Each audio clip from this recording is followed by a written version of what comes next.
That would be me. Look who we're hanging with. Brian O'Halloran. Jason David Frank. Humberto Ramos. Please do not change channel.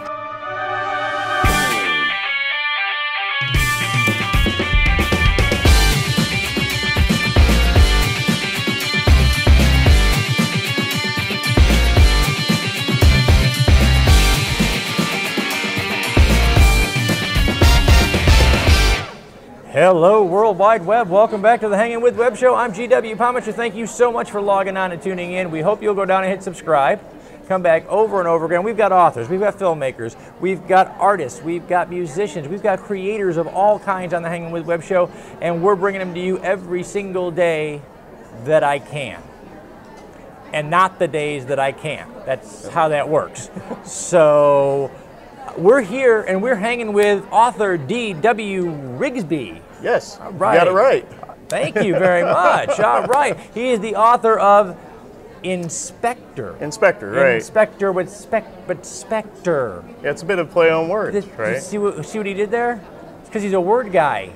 Yeah. See? If you were a word guy, you'd have gone, oh, I got that. So, yeah, absolutely. But tell us about Spectre. Oh, okay, I'll tell you a little bit about it. Yeah.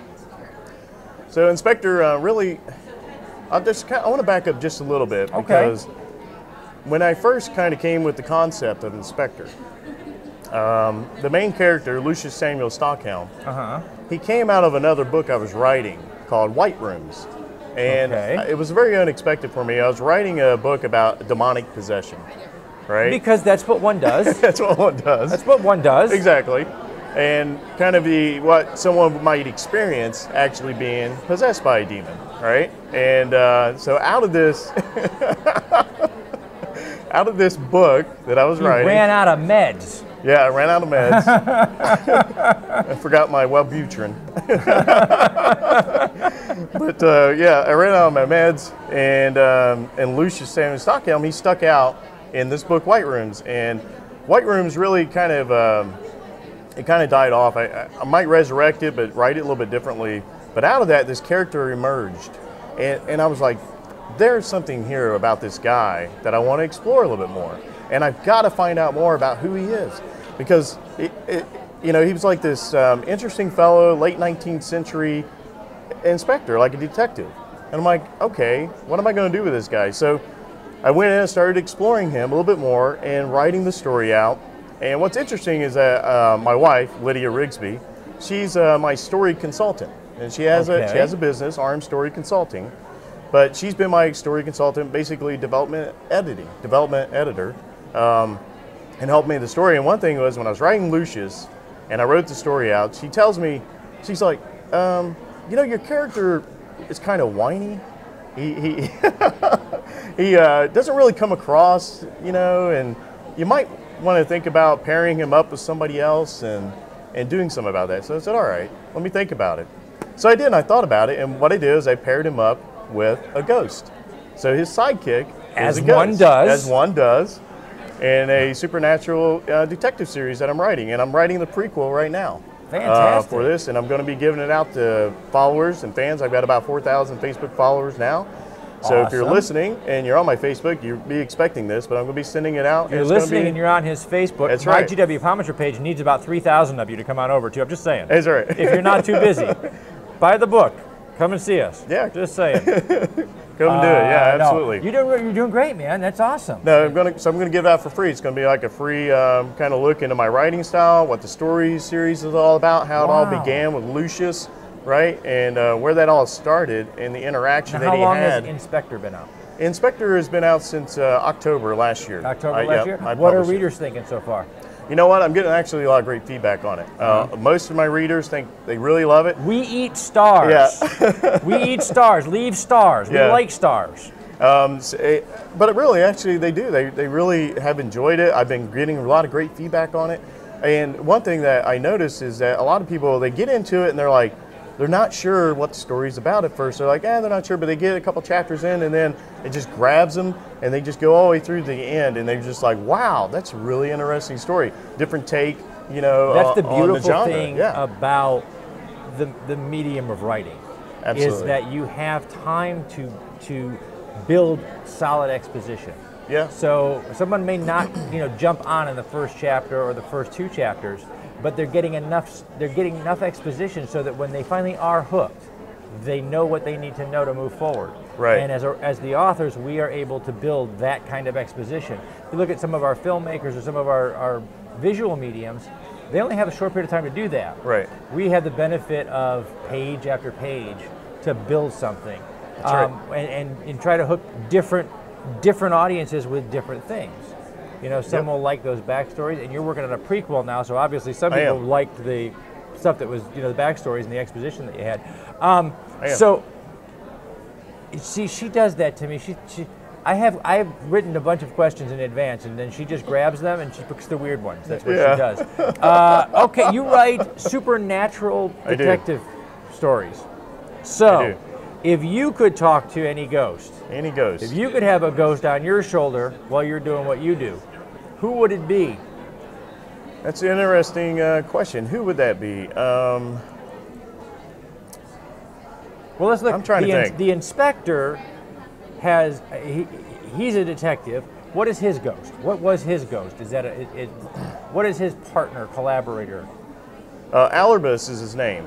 So Alarbus. If you read Shakespeare, Titus Andronicus, you might be able to relate to what I'm describing. There's a reason why he has the name Alarbus, and Lucius actually gives him that name. And if you don't know this or not, but maybe a little bit of a spoiler, Lucius actually had killed Alarbus in the book, who becomes his ghost sidekick. So, that would happen because they're going to haunt you anyway. You might as well put them to good use. Yeah, right. Put them to good use. Put them to work. But Alarbus is a bit snarky. He's a bit sarcastic. He is a bit condescending as well. He looks down upon Lucius quite a bit in the book. There's definitely moments of humor in the book, but also horror too, because I like to pair the two together. So we're getting a paranormal horror with a little buddy comedy thrown in there. Basically, yes. You can't beat that. What inspired you to become a writer in the first place? What drove you to becoming an author? Well, what drove me to become an author, back in 2000, I was reading a book. I'm trying to remember, Clive Cussler, and I was reading him, and I think his main character, Dirk Pitt, I think was his character's name, was in the book, and I just loved this book that he was writing. I loved this character, and I'd just gotten a job with my company. I was an engineer at the time, network engineering with my company. And I didn't have anything. I was sleeping on this floor in my new house that I just got. I was no furniture in it. I was getting it set up for Lydia, to come and out from Arizona to come and stay with, to be in the house. But I didn't have anything, so I was sleeping. And the only entertainment I had was this book, So I'm reading this book, and I'm like, oh my gosh, I could do this. I could actually do this. I can write, Because you could see it in your mind. I could see it in my mind, and I was just so enthralled. I couldn't wait to get back home every day to read this book and to finish it.